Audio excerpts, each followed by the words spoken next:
तो आज शेयर बाजार में एक स्टॉक पर सबकी नजर थी, डिशमैन कार्बोजन एमसिस। हाँ बिल्कुल। हुआ ये कि इसमें आज मतलब 10% का लोअर सर्किट लग गया। आज 6 नवंबर 2025 की बात है ये। जी। और हमारे पास इस पर कुछ लेटेस्ट जानकारी है। सबसे मजेदार बात पता है क्या है? क्या? कि कंपनी ने परसों मतलब 4 नवंबर को अपने Q2 रिजल्ट्स दिए थे और उसमें मुनाफा तो जबरदस्त बढ़ा था, करीब करीब डबल। हाँ, 97% का उछाल था नेट प्रॉफिट में। ये सही है। तो फिर भी शेयर इतना नीचे क्यों?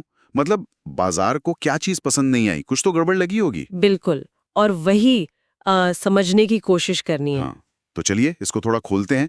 सबसे बड़ी दिक्कत क्या नजर आ रही है इसमें? देखिए, जो मुख्य चिंता है, जो बाजार को खटक रही है, वो है कंपनी की आय, मतलब रेवेन्यू में गिरावट। अच्छा, रेवेन्यू। हाँ, अगर आंकड़ों को देखें तो साल दर साल, मतलब पिछले साल की इसी तिमाही के मुकाबले रेवेन्यू करीब 17.2% गिरा है। 17%? ये तो काफी बड़ा नंबर है। बहुत बड़ा ड्रॉप है। बिल्कुल। खासकर तब जब हम ये भी सुन रहे हैं कि नेट प्रॉफिट मतलब शुद्ध मुनाफा वो 97% बढ़ा है। ये कैसे? मतलब ये तो एकदम उल्टी बात होगी। हाँ, विरोधाभासी लगता है, बिल्कुल। और यहीं पर ना बाजार की जो सोच है वो समझनी पड़ती है। यहाँ दिलचस्प बात क्या है कि हो सकता है मुनाफा खर्चों में भारी कटौती की वजह से बढ़ गया हो। अच्छा, कॉस्ट कटिंग से। हाँ, या कोई और वन टाइम कारण हो। लेकिन जब कंपनी का कोर बिजनेस यानी बिक्री से आने वाला पैसा वो जब घटता है ना, तो निवेशकों को लगता है कि शायद कंपनी के प्रोडक्ट्स की या सर्विसेज की डिमांड कम हो रही है। ओके। और इसे अक्सर लॉन्ग टर्म हेल्थ के लिए अच्छा नहीं माना जाता, एक नेगेटिव सिग्नल की तरह देखा जाता है। तो मतलब ये हुआ कि बिक्री घटने की जो चिंता है वो बढ़ते हुए मुनाफे की खुशी पर भारी पड़ गई। हाँ बिल्कुल, ऐसा ही लध्या है। कह सकते हैं कि रेवेन्यू में इतनी तेज गिरावट देखकर निवेशकों में शायद थोड़ी घबराहट हुई, जिसे हम पैनिक सेलिंग भी कह सकते हैं। Panic selling. जी।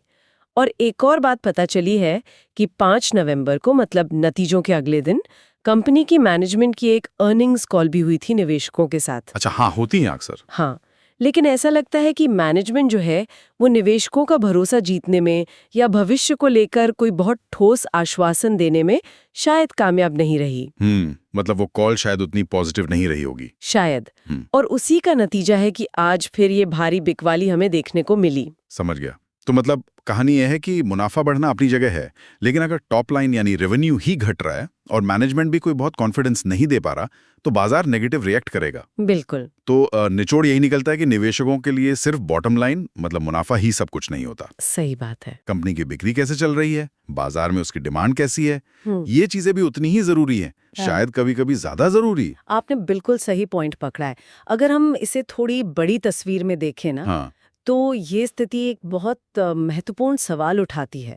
सवाल ये कि क्या थोड़े समय के लिए दिखने वाला मुनाफा, जो शायद कॉस्ट कटिंग से आया हो, वो गिरते हुए रेवेन्यू की भरपाई कर सकता है? ये बड़ा सवाल है। बिल्कुल। ये हमें सोचने पर मजबूर करता है कि निवेशक आखिर किन चीजों को प्राथमिकता देते हैं जब वो किसी कंपनी को आंकते हैं।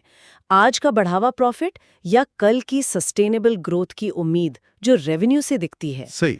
अब आगे ये देखना होगा कि कंपनी इस रेवेन्यू वाली चुनौती से कैसे निपटती है, मैनेजमेंट क्या कदम उठाती है। डेफिनेटली ये देखने वाली बात होगी। और ये सोचने के लिए भी एक अच्छा बिंदु है कि क्या आज का मुनाफा हमेशा कल की गारंटी होता है? शायद नहीं। हाँ। चलिए इसी विचार के साथ आज की ये बातचीत यहीं खत्म करते हैं।